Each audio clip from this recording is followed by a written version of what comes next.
Ibu-ibu, para jamaah sekalian yang disayangi Allah dan dicintai Allah, salah satu ibadah yang ringan yang insya Allah semua kita bisa melakukannya yaitu berdoa. Nah, kita ini terkadang sadar nggak sadar itu kita berdoa. Ya sekurang-kurangnya ketika kita bertemu dengan orang, sesama teman, sesama muslim, kita biasanya ngucapin apa ya? Assalamualaikum. Saya kita tanyakan ya. Itu artinya semoga Allah memberikan keselamatan kepadamu. Semoga Allah memberikan keselamatan kepadamu. Dijawab lagi, waalaikumsalam warahmatullahi wabarakatuh. Mudah-mudahan kamu juga diberikan selamat, diberikan keberkahan, diberikan rahmat. Nah itu sadar atau tidak sadar, itu kita berdoa di situ. Ya, berdoa. Apalagi kalau memang kita tuh jar orang Banjar beristilah tuh ya. Memang kita rencanakan berdoa itu. Maka itu sangat baik sekali. Berdoa ini sudah pasti dapat pahala ya. Tapi doanya jangan yang jelek. Doanya yang baik, jangan yang jelek. Kalau yang jelek itu bisa jadi dosa. Kenapa? Karena bisa jadi ibarat kata putus asa. Gimana contohnya? Dia umpama dia sakit-sakitan, capeknya begini. Mati aja sudah ya Allah katanya. Ah itu berdosa itu. Lebih baik mati aja begini katanya daripada menyandang hidup seperti ini. Oh nggak boleh. Itu berdosa. Walaupun dia minta begitu, tapi dia minta yang jelek. Itu namanya putus asa. Nah kalau di dalam riwayat diajarkan jar Nabi kalau seandainya seseorang itu bahasa kitanya ya sudah tidak tahan lagi dengan cobaan. Sakitkah? Biasanya sakit sih ya. Sakitkah? Maka jangan minta dimatikan. Doanya itu gantung.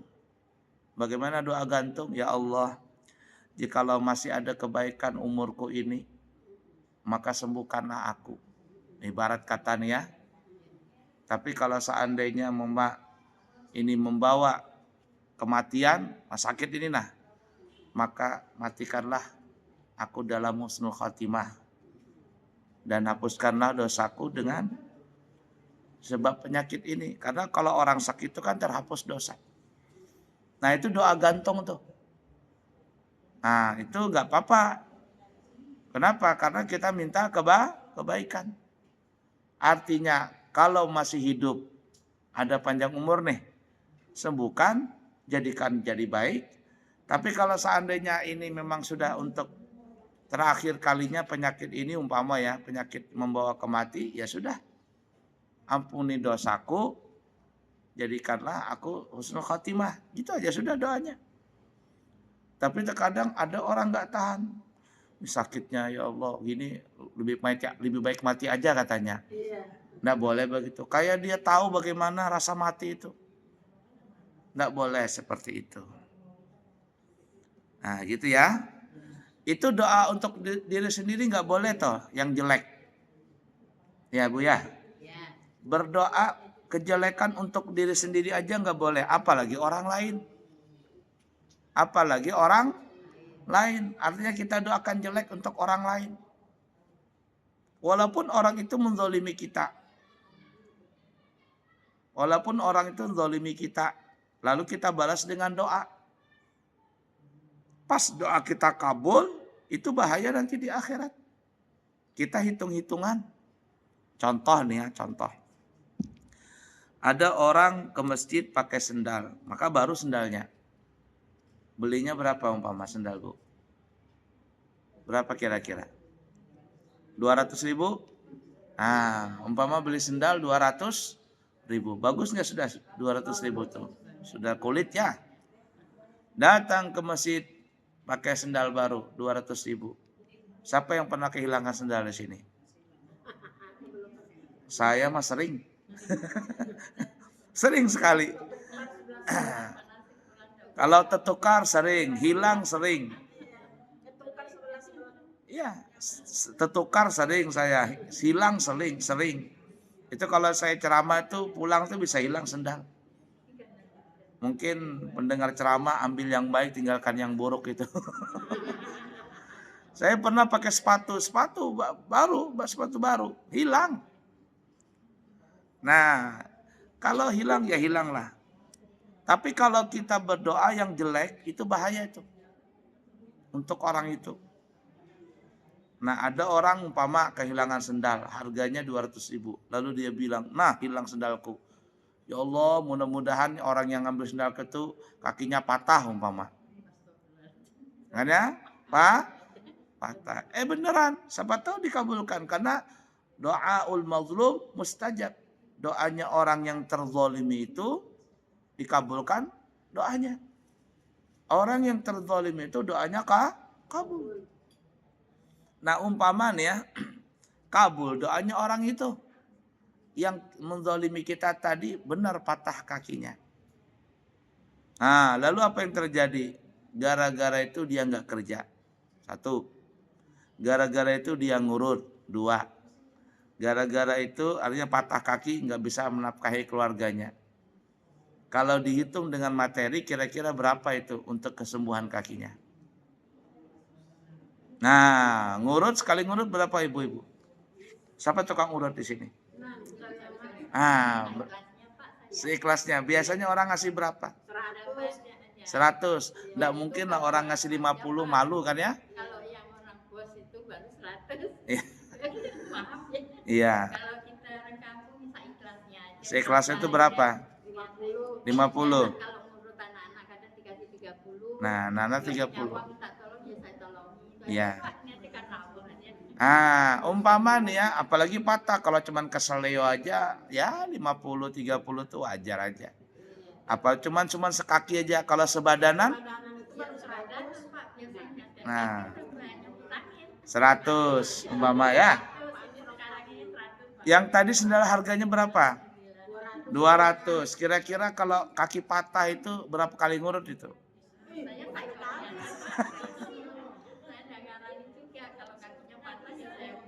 Nah itu, nggak mungkin lah. Perasaan saya pribadi kalau ada orang kaki patah, nggak mungkin 2 kali itu urut, berkali-kali.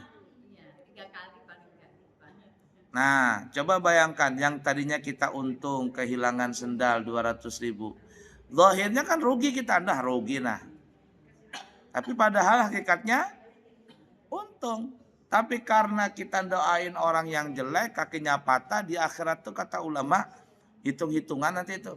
Kamu kehilangan sendal berapa harganya? 200.000 ya Allah.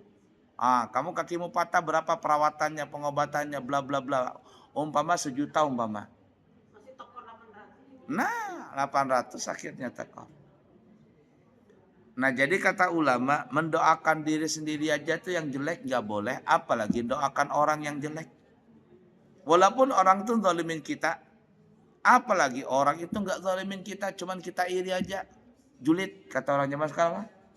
Julid bu ya? Julid. Mobil baru. Mudah-mudahan lecet mobilnya. Didoain.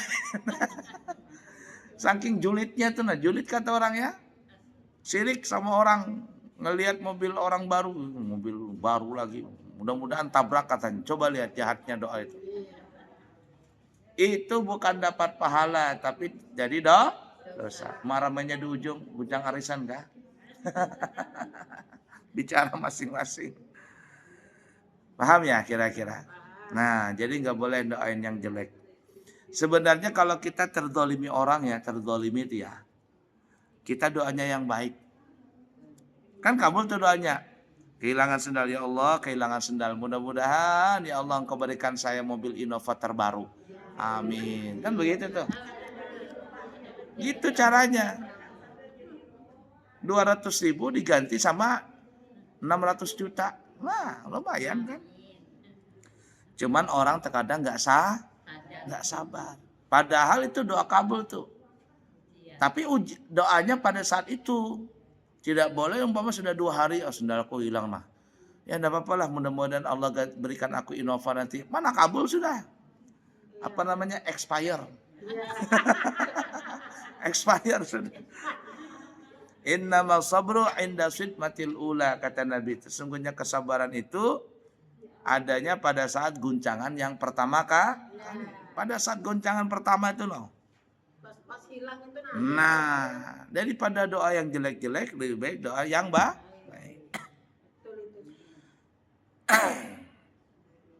Nah, itu saya pernah cerita mungkin. Ibu-ibu mungkin saya pernah ceritakan tuh. Ada perempuan berangkat haji. Waktu itu dia mau cium Hajar Aswad. Perempuan gadis. Namanya cium Hajar Aswad itu kan rebutan tuh ya.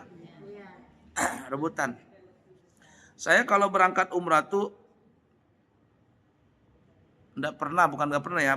Ya pernah cium Hajar Aswad cuman berapa kali. Tapi hampir rata-rata nggak pernah cium Hajar Aswad.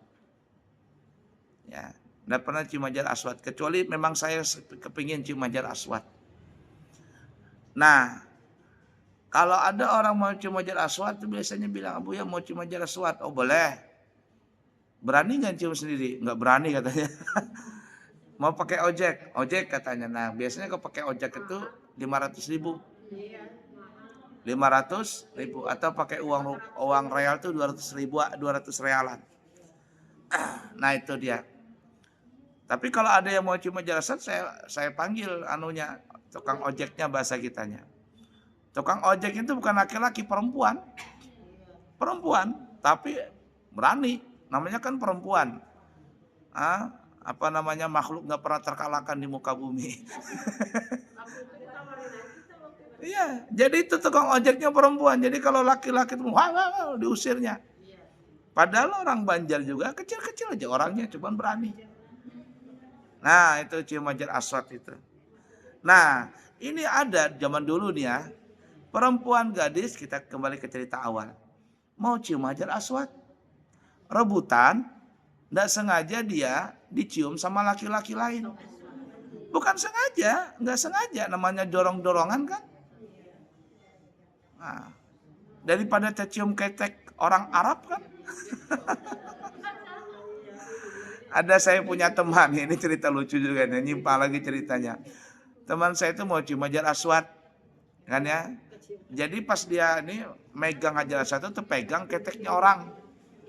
Orang itu meliir katanya badannya. Bukan terpegang Hajar Aswad, terpegang keteknya orang situ.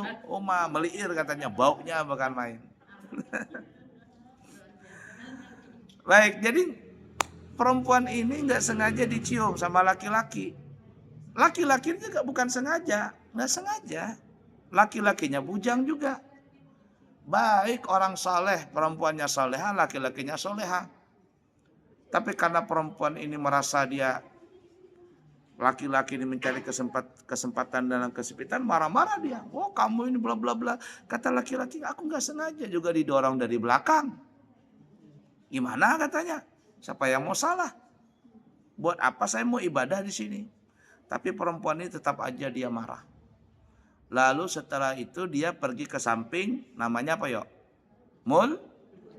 Multazam. Nah, multazam itu ibu-ibu antara Hajar Aswad dengan pintu Ka'bah. Kurang lebih cuma 2 meter, sedepah gini panjangnya. Itu paling tempat favorit untuk berdoa.